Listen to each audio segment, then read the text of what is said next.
What if we told you that the beautiful game was not always so beautiful?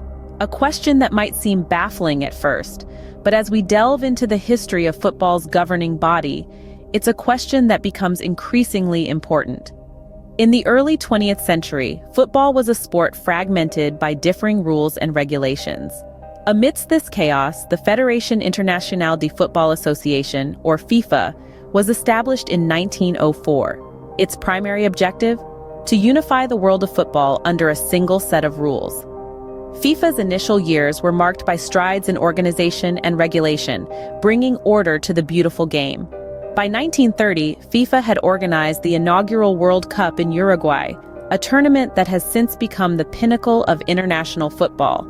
Its role in globalizing the sport cannot be understated. From the Americas to Asia, from Africa to Europe, FIFA successfully brought football to every corner of the world. FIFA's early contributions seem to symbolize the spirit of the game itself: unity, competition, and global camaraderie. It appeared as though FIFA was not just a governing body, but the heart of football, beating with the passion of millions of fans around the world. FIFA seemed to symbolize the spirit of the game, but was it all as it seemed? As we peel back the layers of this story, we'll discover that beneath the surface of this beautiful game, there's a darker side to FIFA's rise. As FIFA grew, so did its shadows. In the pristine halls of football's highest echelons, a dark undercurrent began to surge. The beautiful game became marred by a series of corruption scandals, a stark departure from the sport's humble beginnings. High-ranking officials, once venerated guardians of the game, found themselves in the eye of a storm that would shake FIFA to its core. The year 2015 marked a turning point in FIFA's trajectory. The world watched in shock as the U.S. Department of Justice unsealed a 47-count indictment against 14 FIFA officials.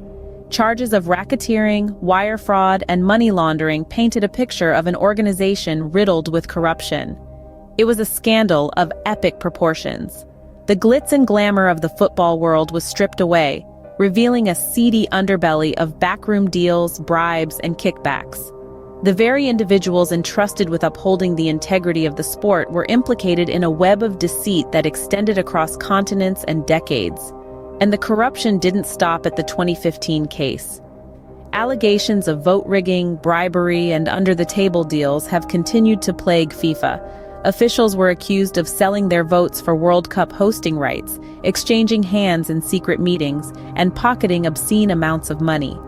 The game was no longer about the passion on the pitch, but the power plays behind closed doors. Even the presidency of FIFA was not immune. The organization's top leaders, including former President Sepp Blatter, faced allegations of corruption, casting a long, dark shadow over their tenures. The guardians of the game were now the villains, their actions tarnishing the image of football and eroding trust in FIFA.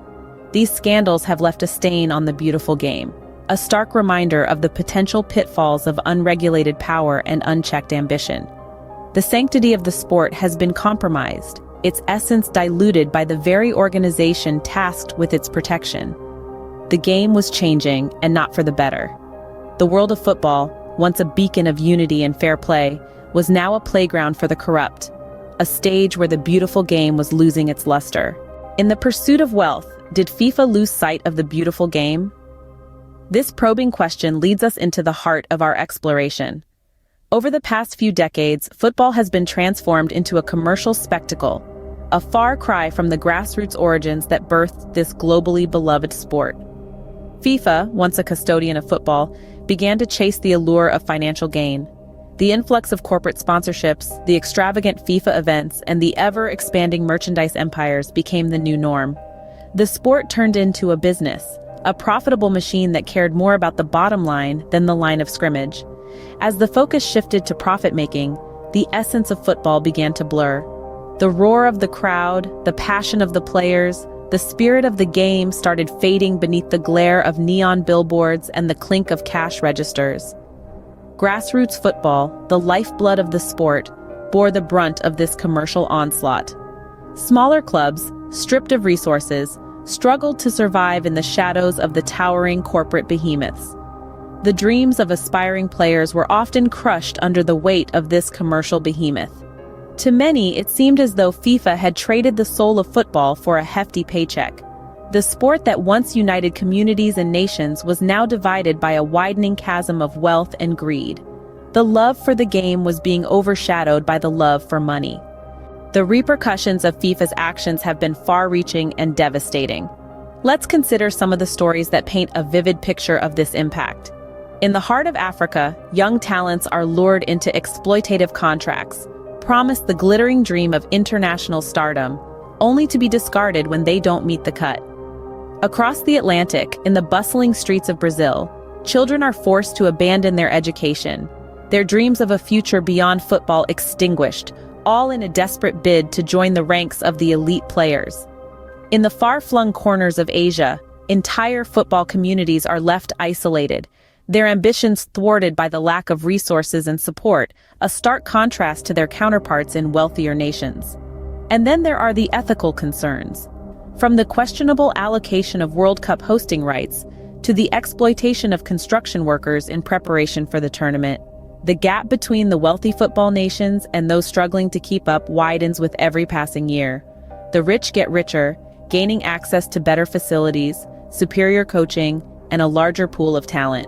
Meanwhile, the less affluent nations are left to grapple with inadequate funding, dwindling resources, and a system that seems rigged against them. The beautiful game was no longer just a game, but a business with high stakes.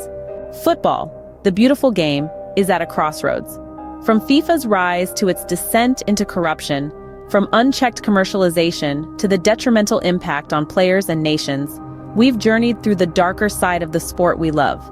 It's a sobering reality that calls for change, for a return to the heart of football, to its core values. It's about more than just a game. It's about integrity, passion, and unity. The beautiful game needs your voice. It's time to kick corruption out of football.